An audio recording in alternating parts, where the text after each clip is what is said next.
Bom dia a todo mundo e que tenham uma maravilhosa manhã a todas vocês. Estou honrada de estar aqui com vocês e eu espero que o que eu partilho com vocês vai aquecer nossos corações.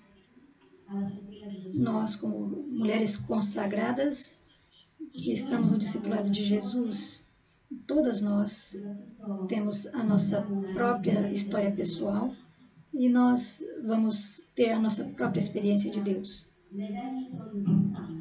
E eu penso que isso é o evento mais importante, o evento que justifica o porquê estamos aqui. Eu também estou honrada porque a cada vez que eu encontro uma congregação, eu encontro o Espírito, porque o Espírito Santo nos deu todos os nossos carismas e a igreja é maravilha, é linda porque tem uma pluralidade de dons e carismas. E eu espero que nesse momento juntas, que tenhamos um tempo frutífero, um tempo que eu vou dar algumas reflexões para vocês, mas eu espero que também vou receber provocações, ideias e luzes de vocês que são discípulos de Jesus e que vivem em todas as partes do mundo. E primeiro eu quero agradecer a Sally e o seu conselho que me convidou. Nosso tema é vida fraterna em comum, como laboratório do Espírito.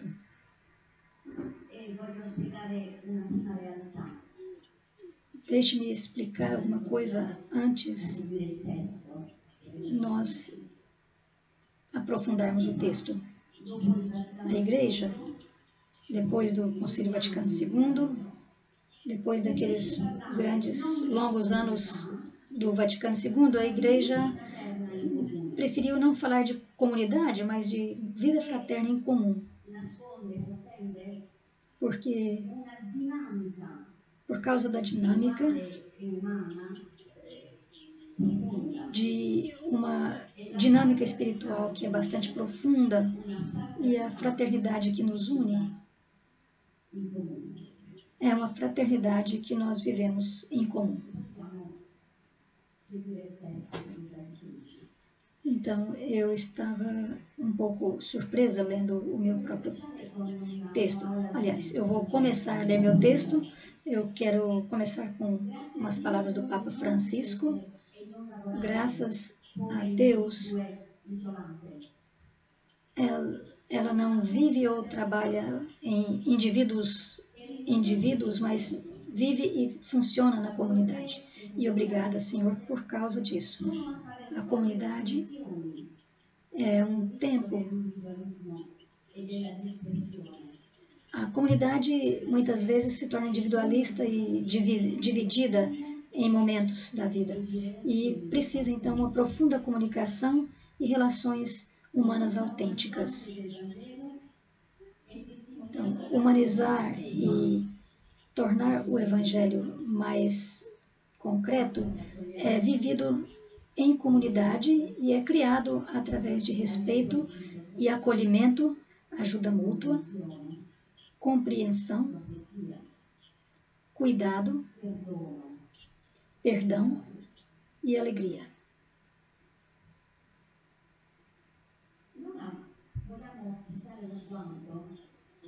Então, deixe-nos fixar nosso olhar, claro, nosso olhar interior, algo que vem de dentro. Deixe-nos fixar nosso olhar naquilo em que nós vamos nos debruçar. E eu queria trazer o Salmo 26, o versículo 6, eu vou morar na casa do Senhor.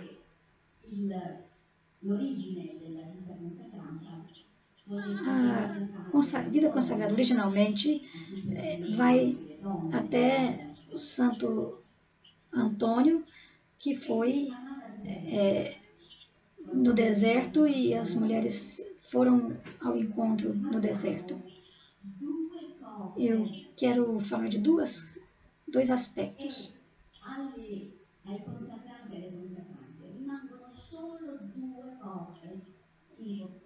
Somente dois aspectos são importantes para a vida consagrada masculina e feminina. Nós temos a Escritura e temos a liberdade que nos é dada pelo Salvador. A Escritura e a liberdade.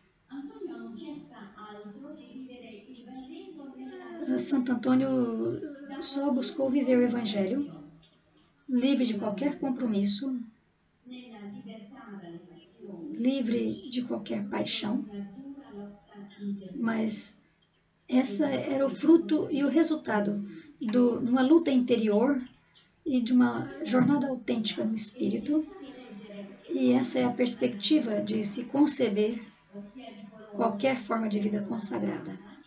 Isso é a vida daqueles que, por receber ou acolher o chamado, devotaram sua vida toda buscando o rosto de Deus.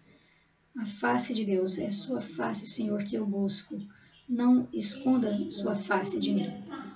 E, então, por isso, livremente eles decidiram, e eu quero sublinhar essa palavra, livremente, eles escolheram diariamente seguir Jesus na forma de vida que a palavra de Deus escolheu para ele mesmo quando ele chegou ao mundo.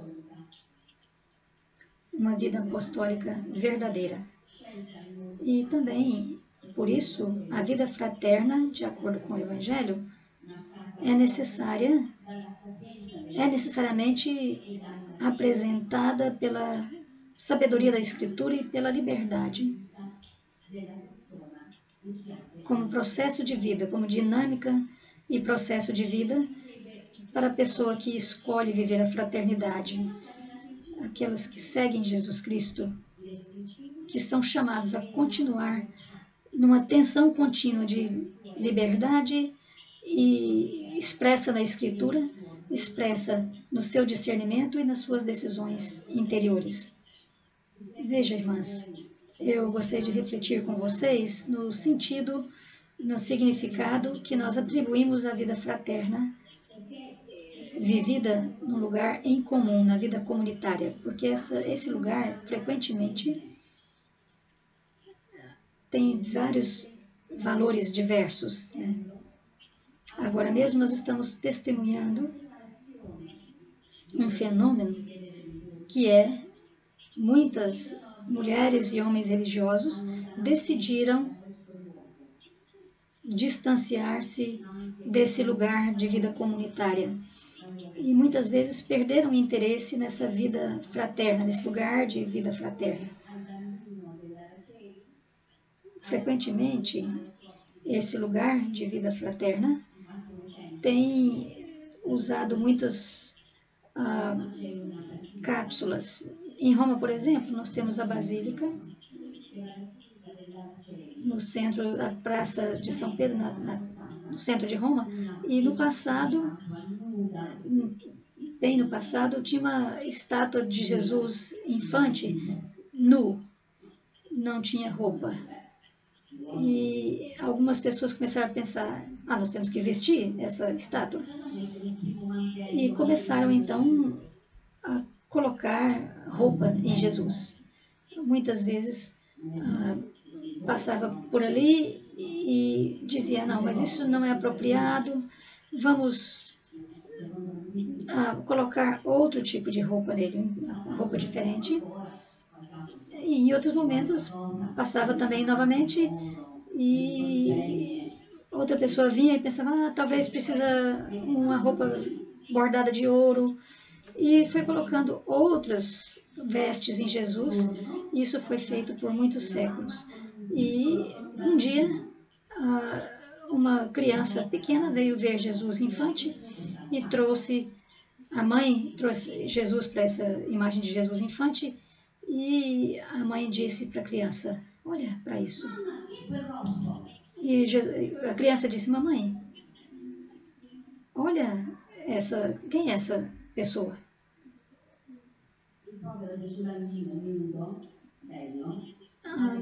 essa criança, esse Jesus infante pobre, perdeu sua identidade. Então, sério, eu acho que isso é o que nós fizemos para nós mesmos com a vida comunitária. Nós demos tantos valores e sentidos e significados para a vida religiosa que perdeu a sua face e se tornou endurecida. Nós demos muitas regras para seguir e perdemos o coração da vida fraterna, o mais importante da vida fraterna. E por isso que é tão difícil para nós amar a vida religiosa, a vida fraterna, porque nós perdemos a simplicidade original. E o Jesus infante era nu, estava na sua identidade como criança, era nua. E pelos séculos que se passaram, fomos colocando muitas roupas na vida fraterna. E aí você vê o primeiro conceito. Tentar voltar para o essencial, voltar para o coração, para a essência das suas origens. Então, eu pergunto a mim mesmo, qual é a primeira pergunta? E muitas vezes a primeira pergunta nos leva de volta à origem, e eu vou ficar na casa do Senhor. Então, a vida fraterna significa permanecer na casa do Senhor. Mas qual casa? Qual casa do Senhor? A casa da família? A igreja? Ou a casa da comunidade da vida consagrada?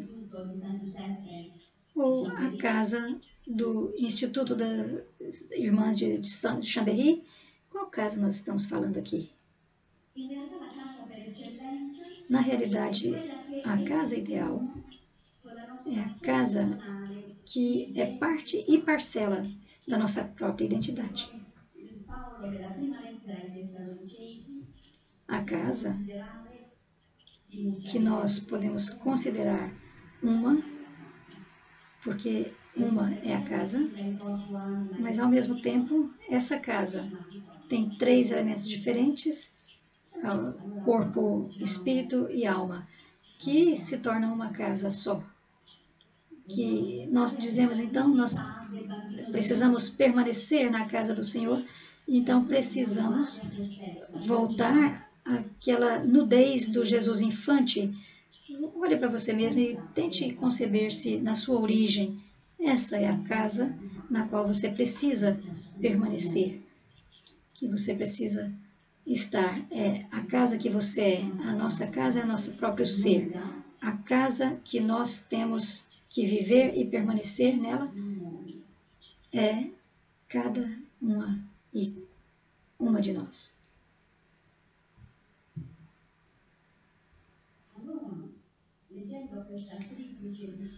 Então, essa distinção, essa separação, que é também unidade, caracteriza a realidade humana, e nós precisamos pensar na imagem de Deus, que faz essa distinção entre realidade humana, realidade da criação e outros seres criados, que são apresentados como lugares da Trindade, da Santíssima Trindade. Eu posso parar minha reflexão nesse momento, contemplando a nudez que nós precisamos de contemplar, que é nós mesmos. Mas nós somos a imagem e semelhança de Deus. Nós possuímos o essencial do Espírito. Nós somos o espaço onde a Trindade habita. Então, nosso estar nu, nossa nudez, é a prontidão para a comunhão. Nós não estamos sozinhos. Nós não estamos solitários de forma alguma, mas nós somos já em nós mesmos ser comunhão, em comunhão, ser comunal. A nossa nudez revela a comunhão, o estado de comunhão, pai, filha, no amor pelo Espírito Santo, que nós conhecemos, que é feminino pela tradição. Nós sabemos que o Espírito Santo é feminino, porque o amor entre o pai e o filho sempre foram considerados pelos pais da igreja um amor feminino, porque era um amor que gera vida. É um amor que gera vida. Então, nestes termos, habitar a casa do Senhor pode ser explicado com aquilo que Gregory o Grande disse, que quando ele saiu da cidade, escolheu a viver ele mesmo, mas nos olhares de Deus, porque ele queria somente ser aquele que agradava a Deus, gostaria de agradar a Deus. Então, o Benedito primeiro, ele queria redescobrir a sua nudez. Se nós somos verdadeiros, a palavra verdade no lugar de nudez, queria realmente descobrir a sua verdade, quem ele realmente era. Então, a primeira coisa que escolhamos habitar com nossa verdade. Então, no entanto, essa verdade já é comunal em si, já está em comunhão, está presente no Pai, no Filho e na feminilidade do Espírito Santo. Isto é o primeiro lugar de habitação de Deus, a primeira realidade da fraternidade. No entanto, essa escolha só pode ser feita se você estiver apaixonada por Deus, assim como uma pessoa que ama está apaixonada pelo seu amor. De fato, o amor pode levar àquela solitude alegre de uma história lá do livro de Gênesis, do primeiro casal do livro de Gênesis. Então, precisamos ser com o amor de mim mesma, do Cântico dos Cânticos, como diz no Cântico dos Cânticos. Uma voz, minha alegria, e eu sou linda para aquele que me ama. Então, deixe-me ver na nossa nudez original, nós não estamos sozinhas. Nós não estamos sozinhas na nossa nudez original. Não é um momento solitário, não é sobre solidão, mas tem um aspecto relacional já na origem. Então, sozinhas, nós estamos em relação. Nós temos uma identidade relacional. Então, quando nós falamos de estabilidade de vida, nós talvez estamos imediatamente pensando de parar nossa mente, parar nosso coração. Mas nós precisamos habitar na nossa casa, e não é possível habitar em nossa casa se nós estamos sempre pensando em outras coisas e nosso coração está preso em outros amores, se nós não estamos presentes nessa casa que nós queremos e precisamos habitar. Hoje, nós frequentemente ouvimos o verbo habitar. Isso também tem um sentido teológico, nós usamos no sentido teológico. Usamos também socialmente.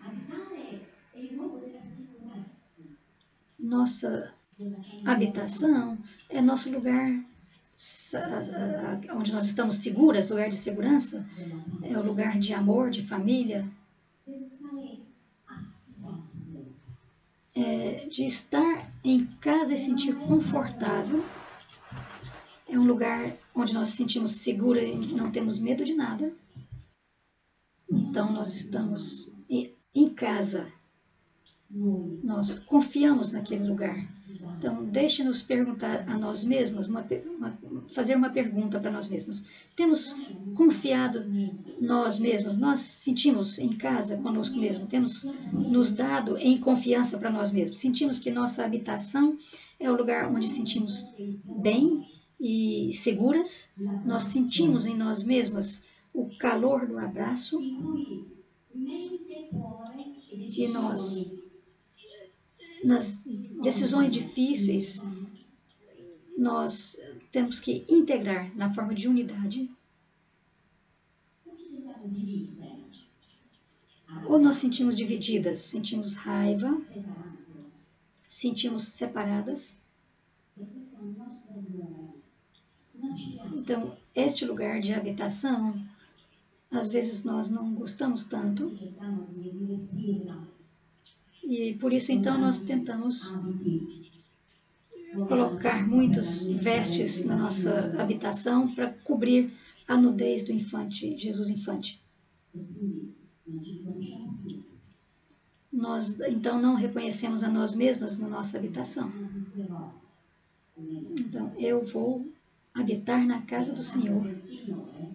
E a casa do Senhor é eu mesma, é a minha pessoa, meu ser.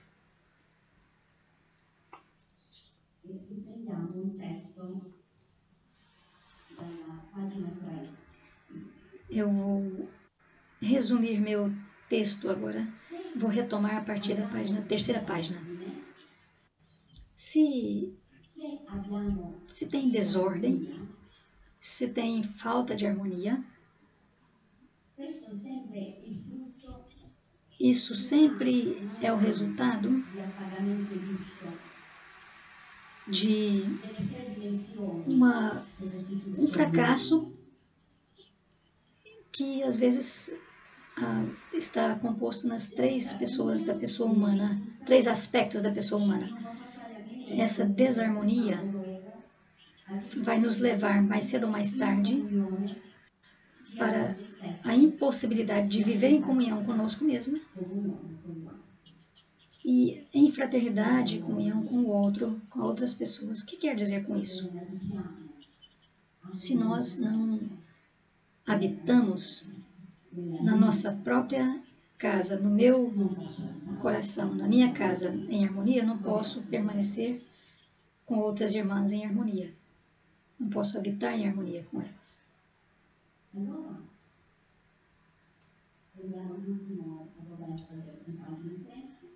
Então, vou pular uma parte do texto. Nós precisamos estar envolvidas com o Espírito. E nós chamamos esse estar envolto no Espírito de oração pessoal. Nós precisamos invocar o Espírito, porque esses componentes humanos talvez são tocados por esse amor, talvez são recriados.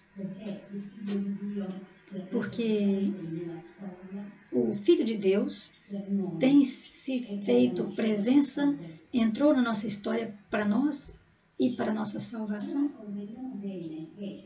Então, nós compreendemos que um dos componentes físico, mental e emocional, cultural,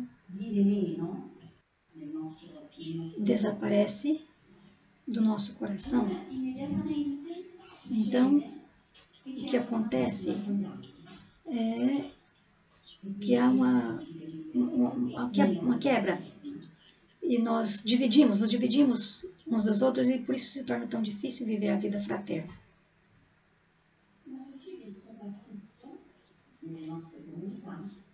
Mas nas nossas comunidades, O que frequentemente a gente vê é que tem uma certa rejeição natural de quem está na casa, das pessoas que estão consideradas responsáveis, culpadas pela terrível desarmonia que nós, como pessoas individuais, experimentamos. Então, se há uma falta de harmonia em mim mesma, uma discórdia em mim, então eu vou acusar outras pessoas pela minha falta de harmonia, pela minha discórdia. Então, a casa em que nós habitamos, que é a vida fraterna, se torna insuportável. Então, o individualismo acaba entrando. Então, deixe-nos não pensar que individualismo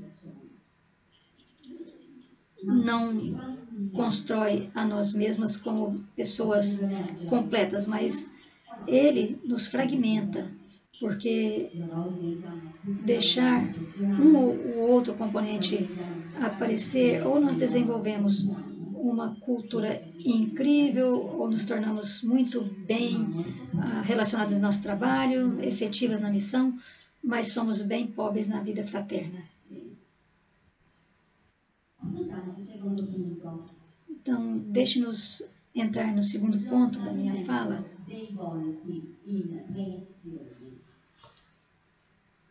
A face relacional. Um dos problemas, talvez um problema-chave na vida consagrada, afeta as mulheres e homens religiosos na vida apostólica, no sinal de fraternidade. Se tiver alguma coisa errada na vida consagrada no nível do mundo, internacionalmente, então o problema é a vida fraterna em comunidade. Isso é o que afeta a vida religiosa mais hoje. É aquilo que mais fragmenta, é o mais fragmentador dos elementos e o ponto mais fraco da vida religiosa consagrada. Nós somos ótimas em missão e culturalmente, e somos boas em tantas coisas, mas negligenciamos essas realidades fundamentais, que é a nossa realidade fundamental, e que talvez, de certa forma, é na ideia de comunidade, que tem, de alguma forma, eliminado a centralidade da relação interpessoal, porque nós ficamos muito apegadas à função que os membros da comunidade têm, e isso leva a um declínio da qualidade de relações na comunidade. Isso, então, são alguns dos elementos que são contrastantes, mas também convergentes. De um lado temos a vida, a sincera tensão apostólica, que é apropriada à tradição religiosa, mas do outro lado temos um espírito individualista que está tão incrustado e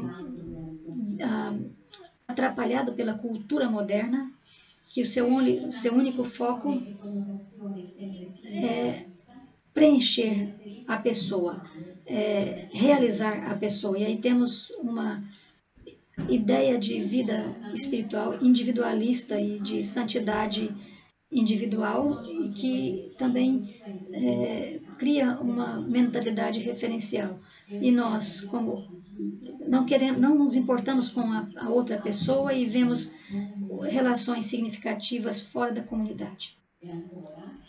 E mais uma vez, o documento Em Vida Fraterna fala,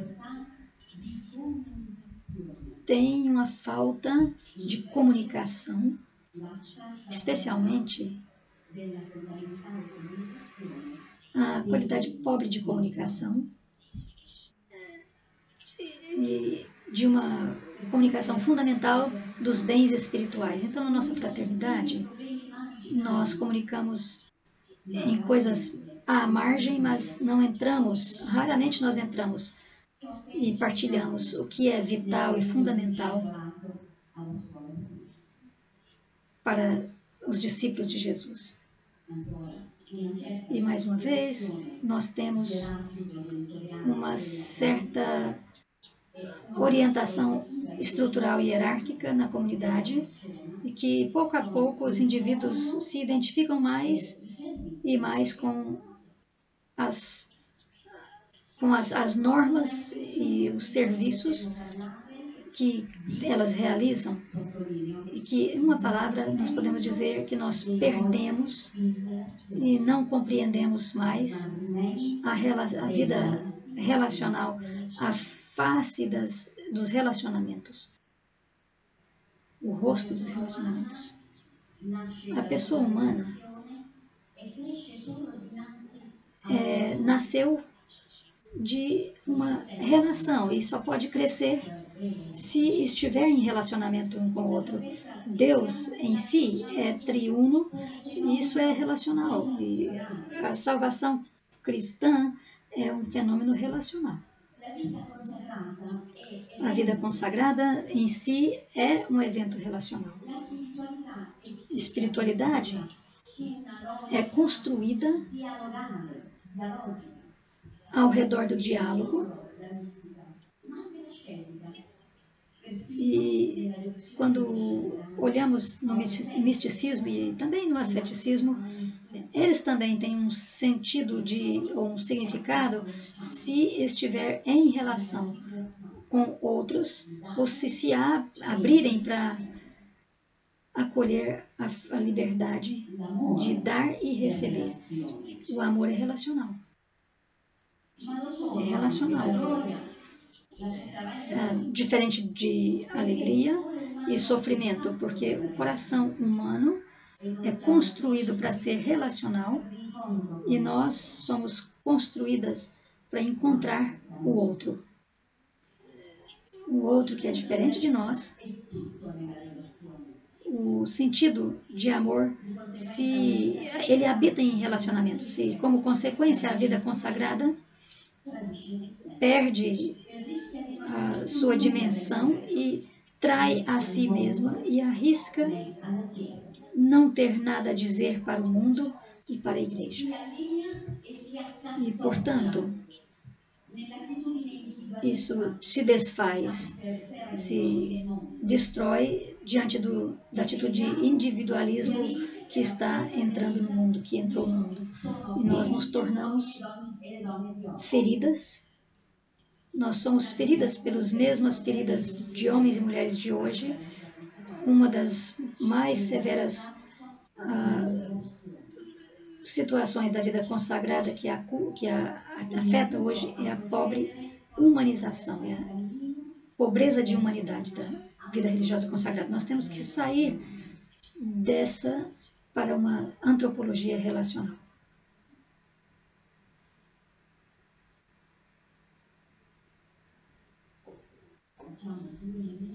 Vamos tirar uns minutos para as tradutoras descansarem.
Eu não te vi o artigo de ontem da noite, né? Ok. Artigo para traduzir. Eu te vi agora, tá? Não, você me enviou, eu já fiz. Aquele da Beth?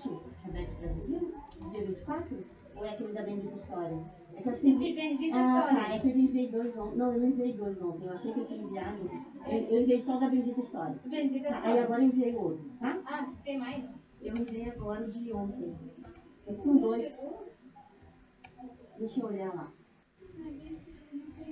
Tá. Mas é que eu me atrapalhei. Eram dois ontem daí. Eu só te enviei um. Sim, Tá? eu traduzi Bendita Isso, História sim. e enviei para ti. Tá, beleza. Eu vou. Não sei o que eu te mandava agora. De Bendita História. Ok, inglês, sim, esse eu Jesus recebi. Mystery. Sim, tá certinho. Tranquilo.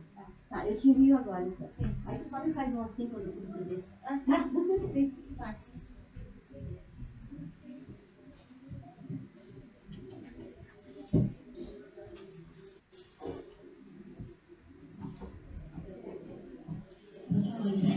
Podemos retomar?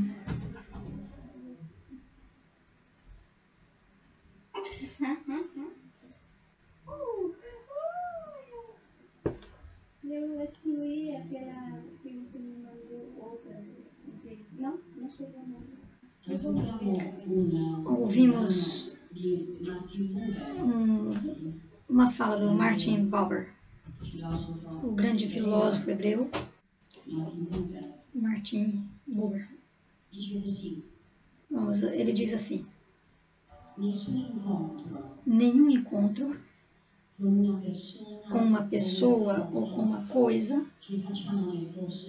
que fazemos no decorrer da vida é privado de um significado secreto. Eu digo isso porque nenhum encontro, vou repetir, porque nenhum encontro com uma pessoa ou uma coisa que fazemos no decorrer da vida é privado de significado sagrado. O homem e a mulher com os quais vivemos ou que nós encontramos em algum momento, e os animais com os quais nós trabalhamos, o terreno que nós cultivamos, são produtos da natureza que nós transformamos, e aquilo a quem servimos, todos têm em si uma experiência espiritual sagrada, e precisa que nós desvelemos sua forma perfeita e sua conquista. Se nós não considerarmos a essência espiritual que nos é dada no passado, que nos foi dada no passado, se nós negligenciamos, se não formamos uma relação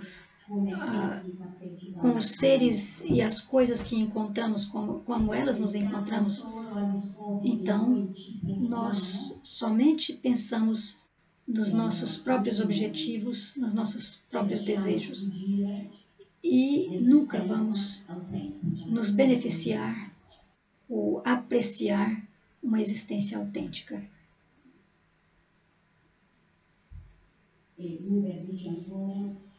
Também, Buber diz, o espírito não está no olho, mas está entre o olho, não está no eu, está entre o eu e o tu. O espírito, ele circula em você, ele não é estático.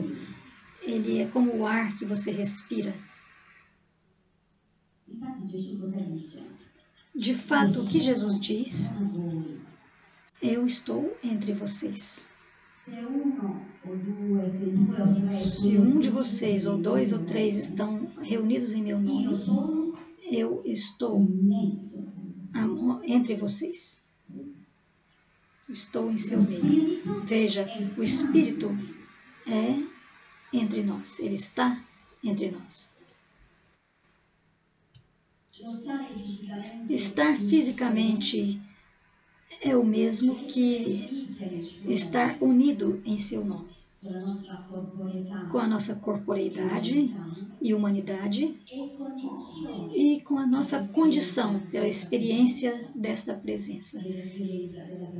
A experiência da presença de Cristo está condicionada a isso, porque isso para nós predispõe a acolher Jesus em nós.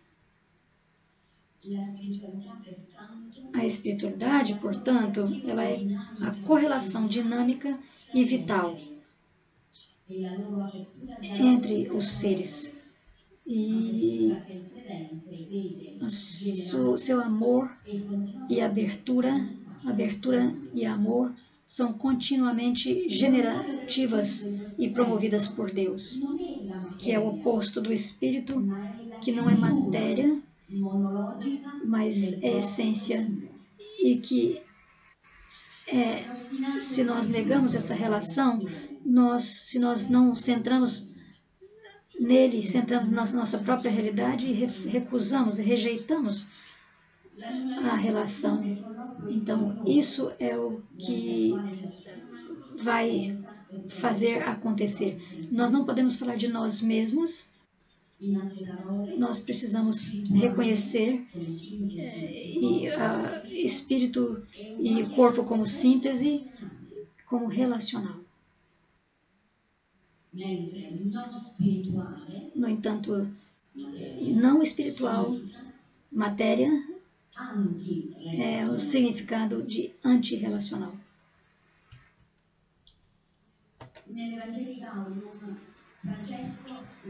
Na Evangelii Gaudium, o Francis lança um desafio importante, que é mostrar que não se encontra o espírito numa relação que não seja relação com Deus. E isso a gente encontra diariamente quando aqueles que creem querem se esconder ou separar dos outros, ou em silêncio passar de um lugar de uma tarefa para outra, sem criar uma profundo e estável ossos, né, que são assim, imaginativo. É um remédio forçado para muitos. É um remédio falso que machuca, fere o coração, que também afeta o corpo de muitas pessoas. Muitas dessas podem ser relacionadas muitas doenças podem ser relacionadas com essa falta de relacionamentos.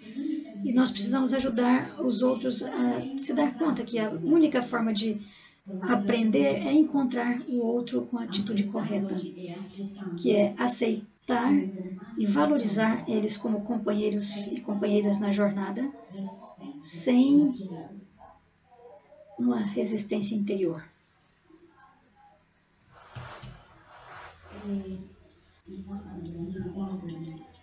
Na Evangelii Gaudium, nós sabemos que ela foi direcionada para todas as pessoas de fé no mundo. Então, tem um exemplo surpreendente, por exemplo, que é para ser exemplo para os outros. Ele também menciona Santa Teresa de Lisieux na sua relação, seu relacionamento com a irmã, que particularmente ela não gostava, mas na sua experiência interior com ela, impactou Santa Teresa. E ela disse uma noite, durante uma noite de inverno, eu estava cuidando da irmã Saint-Pierre, estava escurecendo, era frio, e de repente eu ouvi de longe um hino harmonioso, o som de um instrumento musical. E eu imaginei então uma maravilhosa espaço com uma sala com pessoas vestidas elegantemente, estendendo cumprimentos e cortesias. E então eu fixei meu olhar naquela pobre irmã que estava doente, que eu estava cuidando. E ao invés da música, eu podia ouvir, de vez em quando, a voz dela, a sua frágil voz. Eu não posso dizer o que aconteceu no meu coração, mas a única coisa que eu sei é que o Senhor iluminou meu coração com raios de verdade, que foram tão fortes que eles iluminaram a escuridão daquele espaço, e eu não podia acreditar a minha alegria, o meu nível de alegria. A luz, a música, o piano tocando, a elegância do ambiente de um lado, e do outro lado eu tinha uma irmã idosa reclamando que nós tínhamos a escuridão no mosteiro. E então tinha essa mudança de coração, e a luz que iluminava o coração da Teresa fez com que ela compreendesse o que o amor quer dizer, o significado do amor. E então a sua expressão famosa, que a tornou a doutora da igreja, no coração da igreja, minha mãe, eu devo amar, devo ser amada. Não serei missionária, não serei ou fazer outras coisas que outras fazem, mas no coração da igreja, minha mãe, eu vou ser amada. Eu vou ser amor. Podemos continuar um pouco mais? Então vamos agora ir para a página 4, número 4. Fraternidade de acordo com o Espírito e missão carismática. Como comunidades, nós somos um laboratório em história. O que eu quero dizer com isso?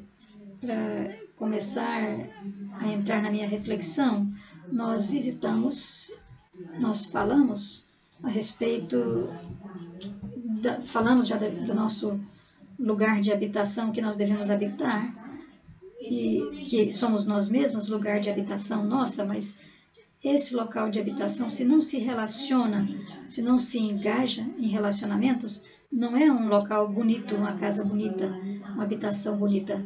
Então, nós atingimos nossa humanidade, nossa espiritualidade, se nós formos seres relacionais. Em cada encontro carrega em si um sentido específico que nos ajuda a fazer nossa vida mais completa. Se nós negligenciamos essa relação, se pulamos dos nossos relacionamentos, terá uma parte de nós que vai estar faltando. Então, fraternidade, viver junto, Célie, de acordo com o carisma das Irmãs de São José de Chambéry ou com outros carismas, é um laboratório na história. Então, a comunidade é um laboratório do Espírito. Em termos de espiritualidade e crescimento humano, na história tem um significado e sempre a serviço da história, porque dá sentido para a história, mas também pega sentido da história. E nosso carisma também é um dar e receber. Então, comunidade, cuidado aqui, porque a comunidade não é uma individualidade, não são muitos indivíduos trabalhando juntos e estando juntos, mas é relacionalidade, é um laboratório de relacionamentos. Um laboratório explica a dinâmica da capacidade, minha capacidade de dar a minha parte, mas também de receber uma parte na partilha, receber minha porção na partilha. Então, isso fortalece a comunidade e nós precisamos redescobrir a nossa capacidade de reinventar, de ser criativa. Nós perdemos o sentido disso, nós perdemos completamente. Então, precisamos reinventar a vida comunitária como um laboratório permanente, no qual nós temos portas abertas, mas nós estamos prontas para abraçar uma outra, para ouvir o mundo, receber do mundo e processar. Nós processamos de acordo com o Evangelho os significados e os sentidos que então vai ser oferecido aos outros. A vida fraterna não é um lugar, não é um lugar de descanso. Não são somente lugar de descanso depois de um longo dia de trabalho. Claro, não é um hotel 5 estrelas, não é um lugar de Airbnb, mas é um lugar do Espírito. Então, o tema desse dia, a comunidade como laboratório do Espírito, é um lugar em que eu continuo processando todos os dias para o meu trabalho também. Eu criei, eu crio, eu ouço, eu amo, e eu, então, retorno para o meu trabalho, mas é a fraternidade em si que vai dizer algo que é missionário em si. É por isso que a fraternidade deve ser processada, elaborada de acordo com o espírito e a missão carismática, a missão do nosso carisma. Eu quero parar por um momento nesse tema, porque carismas, os carismas que nós temos na vida consagrada, eles precisam brilhar como o paradigma fraterno, porque nós somos irmãs, mas eles também precisam serem iluminados pelo paradigma religioso. A igreja não é mais do que sinal. Nós somos igreja e então a comunidade eclesial expressa na nossa estar juntas. As irmãs de Chambéry não são separadas da igreja, ou eu e minha congregação não somos algo diferente da igreja. Nós somos parte da igreja, nós somos a igreja, nós expressamos a missão da igreja. E essa missão de Cristo não é a missão das irmãs de São José de Chambéry, não é a missão da minha congregação, mas nós somos a expressão da missão de Cristo. A missão de Cristo encarnado no mundo, e ele expressa o quê? O amor do Pai e do Filho e do Espírito. Então, há momentos em que essas expressões carismáticas são tão fortes, quando expressamos nosso carisma de uma maneira tão forte, que em alguns momentos nós perdemos o sentido da nossa comunhão, perdemos o sentido do anúncio daquele que nos salvou é Cristo. No presente, parece que a vida consagrada, de novo, estou falando em geral, e para a minha experiência internacional, parece que a vida consagrada tem escolhido um lugar seguro no sentido de missão. Escolhe pequenas missões, lugares de segurança e confortáveis, onde se sentem confortáveis com a sua missão, e nesse sentido abandonaram o barco de Pedro. Em alguns momentos o barco está está sofrendo com a tormenta, e então é porque Jesus saiu do barco. E o que nós precisamos é a graça do discernimento, Célia, porque o carisma fundacional, os carismas fundacionais, eles lidam com a história das emergências, oferecendo uma resposta. Nosso carisma, nossos carismas, eles fazem uma pergunta para a história. História, o que você precisa de nós? Então, nosso carisma responde, mas eles respondem a partir do coração da igreja, com a especificidade de cada carisma, mas a resposta é eclesial, precisa ser eclesial. Isso é para dizer universal. Não pode ser específica ou privada. Uma resposta privativa que é minha visão. Nossa missão é especialmente criatividade, expressão da criatividade que produz e é produzida pelo encontro do carisma com a história. Se o carisma está distante da história, Se o carisma não arrisca e transforma a comunidade na vida fraterna, no lugar, em lugares que tem só pessoas com personalidade forte. Nós somos as irmãs de São José de Chambéry, nós somos internacionais, somos aquilo e aquilo outro. E diz isso, então é só... Nós somos internacionais, eu digo não, nós somos católicos, é diferente. Isso significa que nós somos universais. Nossa resposta, com certeza, significa que nós temos que lidar com as situações na Índia, na Itália, na França, os problemas no Brasil.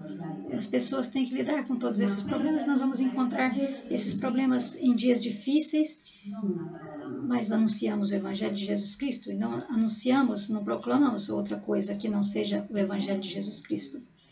Então é absolutamente vital.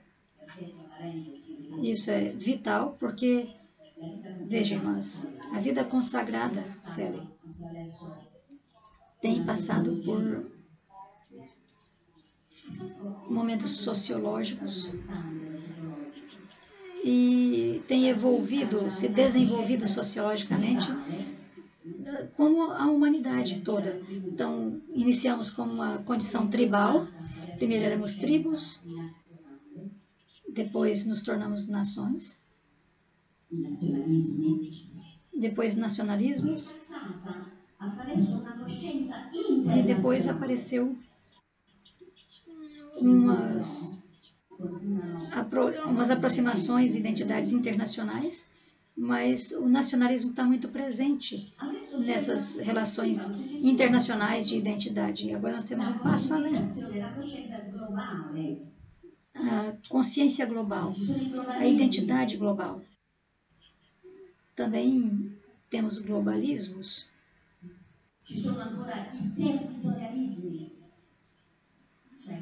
Nós temos realidades locais, temos amores específicos, por isso que nós precisamos bandeiras. O que é?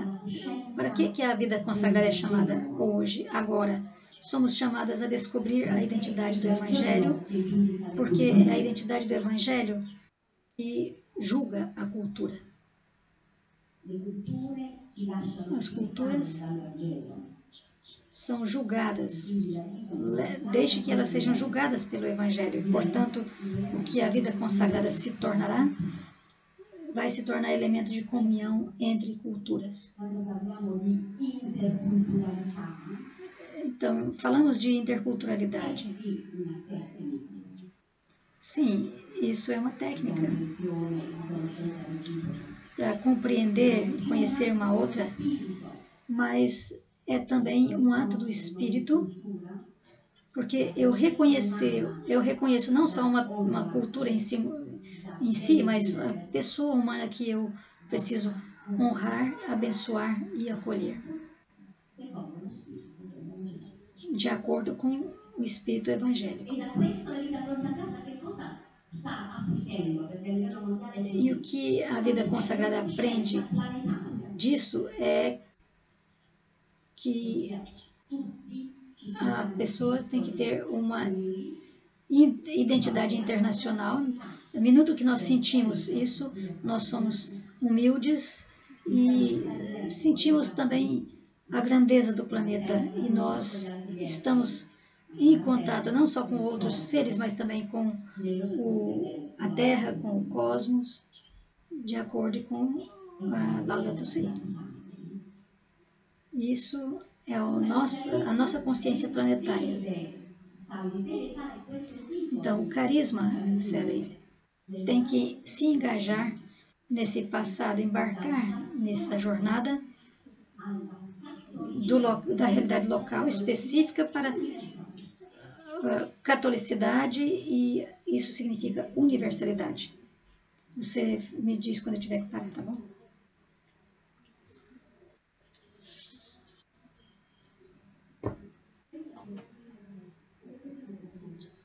Só mais uma última parte antes de eu interromper.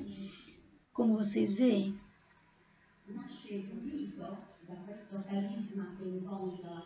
Nós temos esses carismas, esses encontros, a história e essa nova consciência. E nós somos convidadas a olhar a experiência missionária e carismática com a verdade e apoiar, e comparar e apoiar. Não só dar nome, mas identificar nossos institutos, mas também é a relação, são os relacionamentos que são estabelecidos entre os fundadores, a história deles e a história. E isso gera salvação. A fraternidade carismática, quando é que ela é verdadeira, genuína, autêntica? Quando é que ela produz uma história interior de salvação? Isso é um processo fundamental. A missão carismática gera a vida fraterna na forma que nós vivemos a vida fraterna, e a missão carismática são geradoras pela nosso testemunho fraterno. Também porque na base disso está a vitalidade da nossa relação.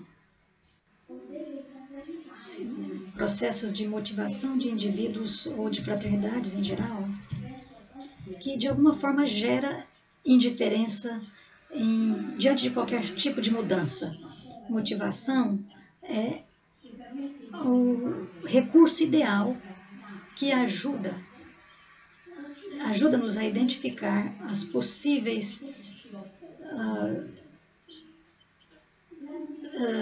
coisas eclesiais que precisam ser observadas. A motivação combinada com o acesso de nossos recursos realisticamente esclarece e dá possibilidades de mudança. E também nos ajuda a fazer decisões importantes. Então, ser capaz de avaliar nossas perspectivas de futuro pode nos ajudar a desenvolver estratégias que motivem, porque a motivação é baseada em algo real. Cada irmã de São José de Chambéry, ela é motivada ou desmotivada. Então, você está motivada a ser parte da missão e do carisma da congregação e da igreja? Isso é uma pergunta difícil de responder, porque você vê, Sally, tem momentos que nós avaliamos os recursos humanos e dizemos, muitas de nós, ou poucas de nós, é inteligente ou é educada, ou é presente ou não está presente, mas como é que nós estamos presentes? Qual é a qualidade da nossa presença? Nós estamos motivadas pelo Evangelho ou nós estamos motivadas para transmitir o Evangelho de uma forma carismática, numa aproximação do nosso carisma? Então, tem uma motivação interior e de pertença à vida fraternitária. Tem motivação de todos os tipos e tem muitos lugares de motivação. E muitas vezes tem lugares de motivação que são negligenciados. Então, tem muitas de nós que às vezes não tem nenhuma motivação e pode ter uma de nós que tem motivação, como a fundadora, por exemplo, Célia. Porque você vê, cada congregação foi formada por uma pessoa. Eu só conheço um exemplo dos 7 fundadores ou fundadoras, mas tem só uma pessoa motivada que encontrou a história e tornou essa história em história de salvação. Então, isso é fundamental. Espiritual, a motivação espiritual e humana é essencial. Eu gostaria de levar para uma outra realidade agora, que é a confiança carismática na igreja. O que eu quero dizer sobre confiança carismática? Confiança no carisma da igreja. A Igreja Universal ela pode confiar nas irmãs de São José de Chambéry. A congregação pode confiar em vocês, ela pode dizer, elas têm um carisma específico, têm uma vida evangélica que é proclamada e proclama a salvação ao mundo. Posso confiar nesse carisma, nessas irmãs, na sua maneira evangélica de testemunhar o zelo evangélico? Elas são confiáveis, é um grupo confiável, é um grupo que eu posso confiar nele, confiar que vão fazer a missão correta. Então, frequentemente, mulheres consagradas, durante as suas assembleias, ou um capítulo geral, por exemplo, elas, às vezes, mordem mais do que podem comer, do que podem engolir. Nossos documentos são sempre maravilhosos. São poemas incríveis, poéticos. Nós terminamos nossas assembleias e dizemos, nossa, que maravilha, eu recebi do Dicastério da Congregação para a Vida Religiosa e originalmente eu estava responsável a responder a essas superioras que enviaram para nós um relatório das suas assembleias gerais e eu sempre dizia, nossa, isso é maravilhoso, isso é fantástico. Depois, quando eu lia com mais atenção e mais devagar, eu tentei identificar os pontos frágeis e muitas vezes a gente diz, nós prometemos para nós mesmos e para todo o Instituto de carregar mais do que nós podemos realmente fazer. Então, nós precisamos também ser confiáveis, Célia, nos nossos documentos. Então, algumas coisas, às vezes, nós precisamos deixar bem firme, porque essa confiança está sob uma dimensão muito válida e é fundamental também para a confiança e a credibilidade do grupo, porque todas nós somos chamadas para estar disponíveis e essa disponibilidade se traduz em compreender e partilhar atitudes que devem ser repetidas e confirmadas de tempo em tempo. E dessa maneira, isso é como nós podemos produzir uma confiança mais estável e não é suficiente acender um fogo para que a casa esteja aquecida.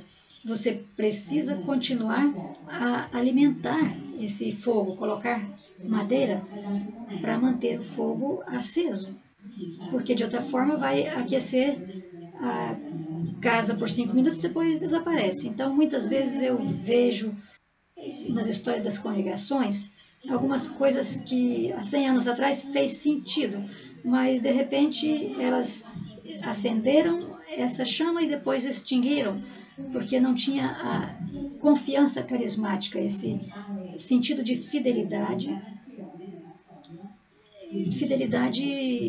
encarnada, que encarna os princípios que nós acreditamos na história. Nós falamos de princípios, mas é a nossa vida que se torna confiável na história. Infelizmente, na história da igreja, no presente, quando nós estamos falando e testemunhamos sinais de mudança, é claro que isso também responde à igreja que nos pede para mudar nossas estruturas, para deixar de lado algumas coisas que não são mais necessárias, para simplificar. O que acontece é que nós começamos a sentir uma certa nostalgia, uma lembrança. 100 anos atrás nós éramos tantas, agora nós somos velhas e poucas. Então, essa nostalgia, essa saudade do passado. Isso, sério, nós precisamos às vezes ter atenção, porque isso nega os problemas e nós deixamos os problemas ali e não lidamos com eles. Ou até pior, a gente fica resignada em viver dentro dos problemas. Então, se nós agimos assim, nós não estamos confiáveis ou críveis na igreja. Se tiver problema, então lida com ele. Se nós ficarmos resignadas e sentir resignadas, como o Papa Francisco diz, nós já escolhemos a espiritualidade do túmulo. Ele sempre nos provoca. Se você somente ficar com ideias nostálgicas, talvez significa que você já está vivendo a espiritualidade do túmulo. Então você perde o tempo e a oportunidade, e isso corrói. Isso é um tempo de oportunidade, de decisões, de escolhas que nós fizemos juntas em fraternidade. E na fraternidade do Instituto, elas são o futuro das missionárias. E isso pode transformar tudo e todas. Decisões concretas que nós fazemos juntas, porque esse presente é o nosso futuro. Porque vocês veem, o futuro é o tempo que vem, é o Espírito que vem ao nosso encontro. O futuro é agora. O que nós decidimos hoje é a corda do Espírito que vem para a nossa vitalidade, que vem para nos dizer: você é o futuro. Não tem uma forma de estar paradas. O futuro é agora. Eu sou agora o futuro. Não porque eu sou capaz disso, mas porque é o Espírito que nos dá essa qualidade, que o Espírito que habita em mim é que me diz isso. E se essa palavra não é fraterna, se ela não é forte, porque é um fruto dessa relação, que é a relação trinitária, então a nossa fé é que nós vamos levar essa palavra à frente, porque senão qual é a nossa fé? Nós arriscamos dar nossa vida como mulheres consagradas. Eu sempre gosto de falar de mulheres consagradas. Nós devotamos a nossa vida, oferecemos a nossa vida por um projeto evangélico, por um carisma carisma evangélico na história. Isso é a definição mais importante. Nós doamos nossa vida e agora decidimos nos fechar dentro de nós mesmas e não abrir para a vida. Então nós precisamos então abrir, nós somos livres para nos abrir. Lembra, no início, eu disse que a vida consagrada, ou pessoas consagradas, só tem duas coisas que restam: a Escritura e a liberdade. A liberdade de escolher seguir o Senhor.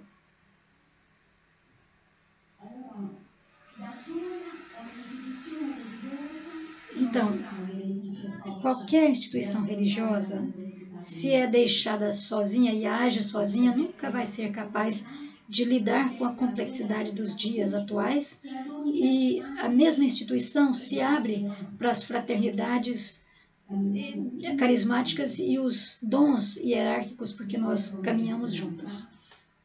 A intercongregacionalidade, também vimos a prova disso aqui, porque nós temos outras irmãs de outras congregações, mas também uma intereclesialidade, a comunhão entre diferentes vocações na igreja, mas também a comunhão com os líderes da igreja.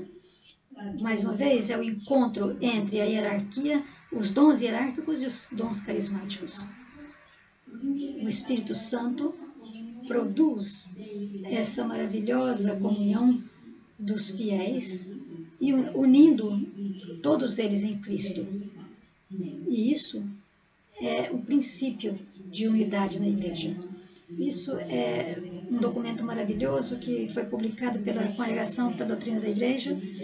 E diz: a igreja é sempre jovem. Por quê? Porque nós temos comunhão, a comunhão entre os carismas e os dons hierárquicos. É por isso que a igreja é sempre jovem. E outro ponto: viver a igreja local como um laboratório de fraternidade e profecia, que significa que nós precisamos viver nas nossas realidades locais. Falamos da universalidade e catolicidade, mas onde você vê, onde nós vemos a verdade de um carisma de vida fraterna na história, onde esse é manifestado, onde ele é formado nas igrejas locais, nos territórios, nas realidades locais, que nós temos o aspecto da universalidade, que toca o nível local enquanto faz ele universal. Porque a catolicidade a evangélica parte da realidade local, da igreja local, e se transforma ela na igreja universal. Uma de nossas principais coisas do Instituto da Vida Pontífica é que nós somos institutos que têm a capacidade de ser e viver a universalidade em qualquer lugar que estiver, nas suas igrejas locais. Então, essa realidade que é escolhida fundamentalmente pode ser concebida enquanto vivendo a Igreja Universal como laboratório de fraternidade e profecia. Porque viver e permanecer na casa do Senhor, habitar a casa do Senhor, é uma missão de fraternidade e é um mistério de fraternidade que também significa o mistério da igreja participando nele. Cada visão, de qualquer forma, às vezes pode limitar a vida fraterna para uma realidade local sem desenvolver em uma identidade universal. Isso priva a vida consagrada de sua testemunho evangélico, sua natureza evangélica, carismática e missionária. Então é importante que tenha o coração aberto, é importante que compreenda que na igreja local nós estamos representando a globalidade da igreja global, a comunhão universal da igreja. A vida consagrada é um dom para a igreja. Cresce na igreja e nasce na igreja, cresce na igreja e se torna para a igreja o que o cardeal Bergoglio fez no sínodo em vida consagrada. O Papa Francisco, até então cardeal Bergoglio, no sínodo para a vida consagrada, que foi muito forte, ele começou a dizer, como jesuíta já, como religioso, ele disse, então, nós falamos da vida consagrada, mas ou nós falamos sobre ela na igreja, ou é melhor não falar sobre vida consagrada, porque a vida consagrada é igreja. E essa consciência é também mencionada na Juvenatis Ecclesia, e isso significa uma eminência na igreja local, porque ela está presente em consagração. Nós expressamos nosso carisma na igreja e nós, então, na igreja temos a voz, eu vou dizer, nós temos uma forte voz, irmãs queridas. Por quê? Porque nosso único objetivo é recordar a igreja, lembrar a igreja que nós somos aquelas que tornam o sinal visível na igreja, a forma de que o Filho de Jesus veio e viveu. Nós tornamos visível o Filho de Deus. Nossa tarefa é mostrar a forma que Jesus Cristo viveu quando ele veio à Terra. E é por isso que nós somos aquelas que vivem de acordo com o Evangelho, e é por isso que nós vivemos numa forma evangélica e como Jesus Cristo viveu. A vida consagrada nos mostra isso. Ele viveu pobre, casto, obediente, orante e missionário.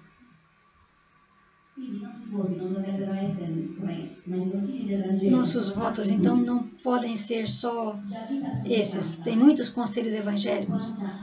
A vida consagrada já concebe a obediência orante de Jesus como um Cristo missionário.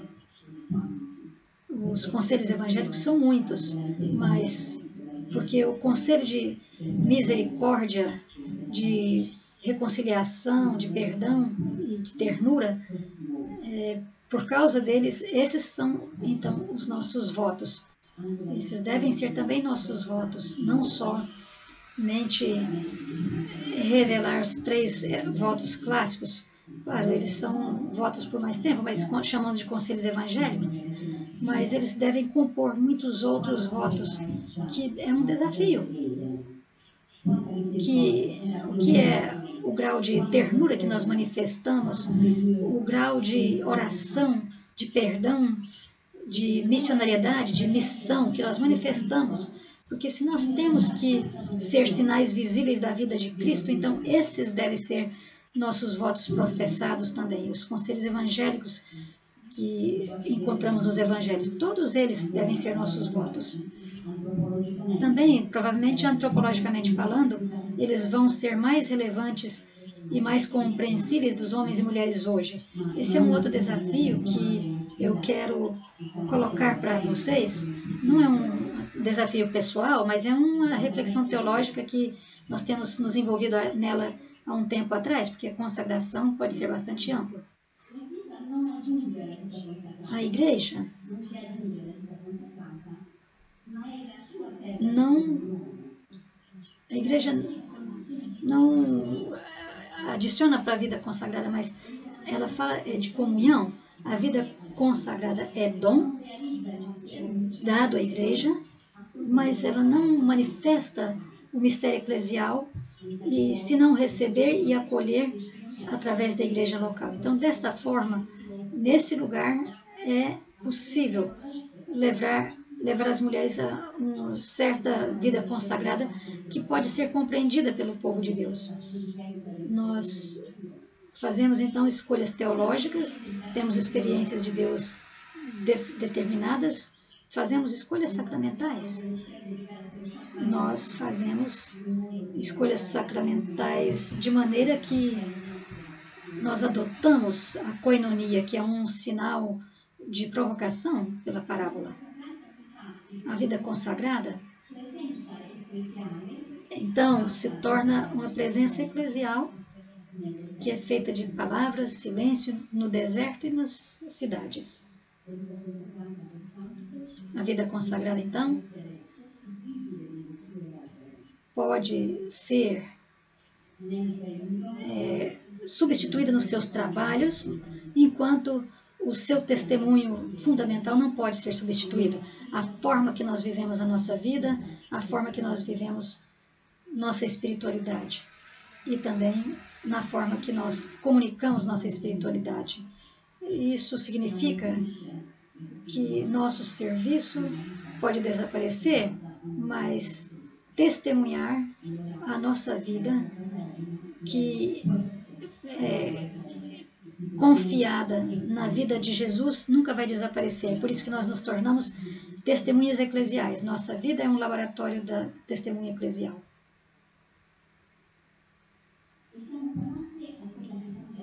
Então, enquanto somos chamadas por Francisco chama de misticismo essa vida juntos. Se queremos ser místicas, nós somos convidadas a viver, entrar, nos converter, para que nós possamos agir em comunhão. Nós precisamos converter para agir em comunhão. Nós somos chamadas a nos dar conta da comunidade eclesial. Ela tem um crescente missionário, uma profética missionária natureza, e precisamos transmitir esse misticismo de viver juntas. Nós precisamos nos misturar, nós precisamos encontrar uma com a outra. Nós precisamos abraçar e carregar uma outra. Nós precisamos encostar, reclinar, se apoiar uma na outra. para tomar parte nesses tempos caóticos e que podem ser transformados em experiências vitais de fraternidade. Numa santa peregrinação, uma peregrinação santa. Isso é maravilhoso. De uma realidade caótica, em tempos que nós não podemos ficar só no caos. O Papa nos urge a nos apegar e imergir nós mesmos nessa situação caótica e transformar. Se nós somos fortes, carrega seu irmão mais frágil, e aí você vai tomar parte na peregrinação santa do povo de Deus. Então, eu vou concluir com um convite para proceder juntas, caminhar juntas. Francisco nos urge, e entre parênteses, o Papa Francisco, em sua carta para a vida consagrada de homens e mulheres da Europa, ele disse: eu, sucessor de Pedro, consagrado como vocês.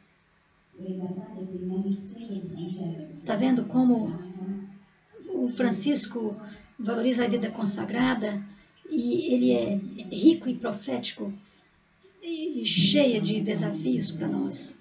Sally, vamos então, vamos realmente dar-nos a nós mesmos, dar a possibilidade a nós mesmos de aprofundar profundamente o magistério do Papa Francisco e a Carta para a Vida Consagrada, que é realmente descobrir a possibilidade de ser profética como comunidades, para buscar juntas com humildade e paciência a palavra dos santos, que pode ser um dom para o país e para a igreja, e dar testemunho com simplicidade. E ele está falando da vida consagrada. Você é como um container pronto para receber a menor inovação possível, preparada pelo Espírito Santo. E você pode ajudar a comunidade eclesial a olhar para esse olhar de bondade e encontrar maneiras corajosas de ir ao encontro de todas as pessoas. Então, vocês veem, irmãs e Sally, o laboratório do Espírito não significa que nós temos que estar fechadas em nós mesmas, contidas, mas significa que nós precisamos fortalecer-nos com cada uma de nós, a força que cada uma tem em fraternidade, e somos enviadas em missão e temos aí algo para dar testemunha na missão. Porque a vida fraterna é um laboratório do Espírito, e outros missionários, talvez, ou não missionários, têm a capacidade para decidir, para rezar juntas, para continuar juntas, tornar homens e mulheres consagradas, não profetas únicos, mas homens e mulheres de comunhão que ouvem a palavra, que podem encontrar juntas novos significados, novos sentidos, que podem ser encontrados e construídos também em tempos de perseguição e martírio. Pensem em todos os martírios do século XX. Tantos deles, tantos homens e mulheres consagradas, nós somos urgidos a viver a difícil arte de relacionar o que é diferente e colaborar para construir juntos. E a solidão de envolvimento não tem futuro, porque ele nos exclui do mistério da igreja e da comunhão. Então, koinonia pode fortalecer, por ser fortalecida, pode fortalecer em muitas formas a sabedoria dourada. Eu quero concluir, então, nossa reflexão com uma um último desafio. Vida consagrada é universal e também é fraterna. Então, assim nós começamos. Nós começamos dizendo, nós vamos permanecer, habitar a casa do Senhor, que significa eu vou habitar a minha casa. E nós falamos sobre a falta de relacionamentos, que nós não reconhecemos a nós mesmas. Nós precisamos de relacionamentos porque somos seres relacionais, então nós precisamos estar sempre em relação. E essas relações fraternas têm que ser um laboratório para o espírito, um dinâmico laboratório do espírito e fraterno, que não é vazio em si mesmo, mas que nos abre para a missão. Nosso estar juntas é o ícone da fraternidade universal.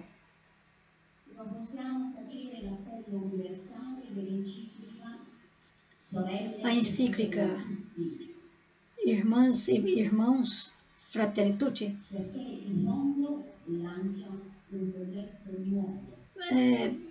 ela traz um novo projeto, ela encadeia um novo projeto, e Francisco, talvez no número 7 lá, Fraternidade Única, eu ofereço essa encíclica social como uma contribuição modesta para continuar a reflexão na esperança que a fé de hoje atente a não eliminar ou ignorar outros, mas que seja capaz de responder com uma nova visão de fraternidade e amizade social.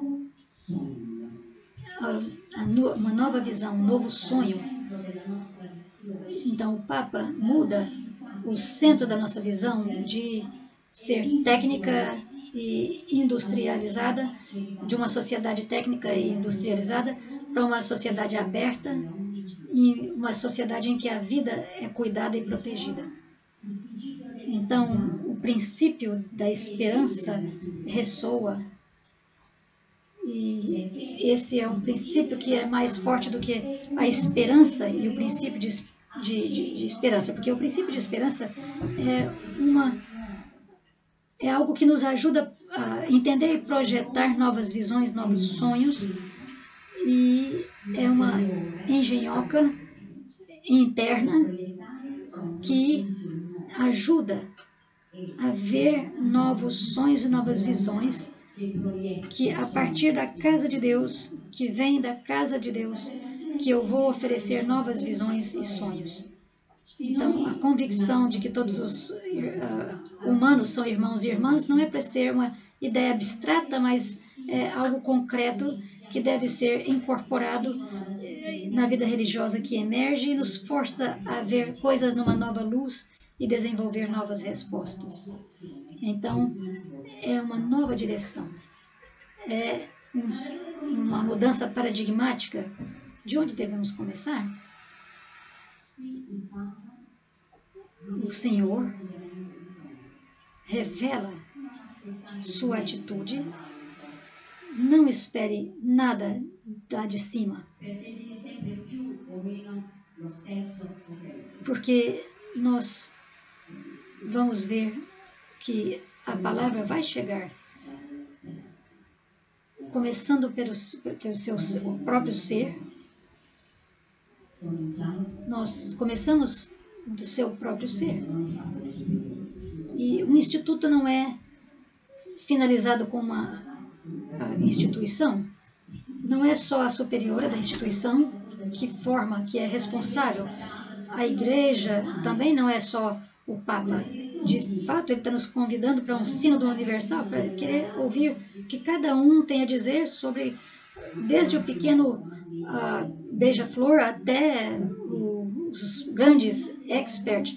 Todo mundo tem que estar envolvido. Então, começa de você mesmo. Essa mudança.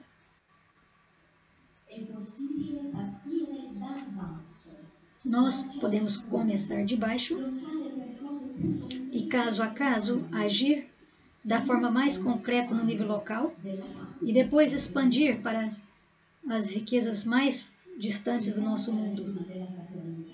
Então, o novo paradigma de fraternidade pode ser encontrado em amor, no seu público, na pública realização do amor, na cultura do encontro e do diálogo, e nas leis que falam de ternura e cuidado.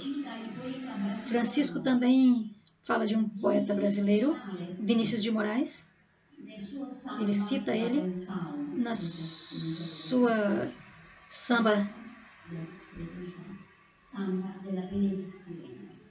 o Samba da Bênção. É um poeta brasileiro. Ele diz: a vida, por todos os seus confrontos, é a arte do encontro, dos encontros.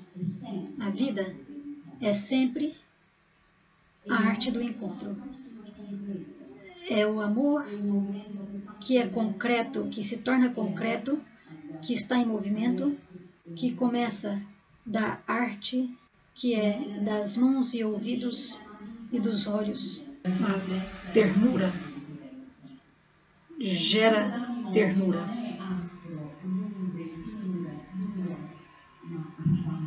E não é que não seja difícil, não seja complicado, mas é também cheio de ternura, e apoiar pessoas com essa qualidade ajuda outras pessoas a fazer a nossa existência mais suportável, porque Deus é ternura. Esse é o número 215 de Soror Fraternis e o número 222 e 223. Nessa encíclica, o Papa Francisco também menciona esse poeta brasileiro. Eu acho que vou concluir agora. O Francis conclui a encíclica com esperança. Ele diz: eu espero que no final não vão ser os outros, mas nós, o nós. O seu número 35 de Soror Fratelli. Também quero falar da encíclica universal, que também não foi oferecida só para os católicos, mas para todas as pessoas de boa vontade no mundo todo, diferentes religiões, diferentes grupos sociais. E no início da encíclica, ele diz: a Fratelitude, irmãos e irmãs, ele propõe aos irmãos e irmãs uma forma de vida marcada pelo sabor do Evangelho. Os conselhos de Francisco que ele oferece, eu queria chamar a atenção para um, que ele chama do amor que transcende as barreiras da geografia. E ele declara: abençoados aqueles que amam seus irmãos, mais tanto quanto eles estão distantes, como quando estão com você, com eles e com elas. Então ele inicia essa encíclica social indicando às mulheres um homem consagrado, Francisco de Assis, e indica também a forma de vida que é a nossa própria, uma vida que tem o sabor do Evangelho, e como isso se conclui na encíclica.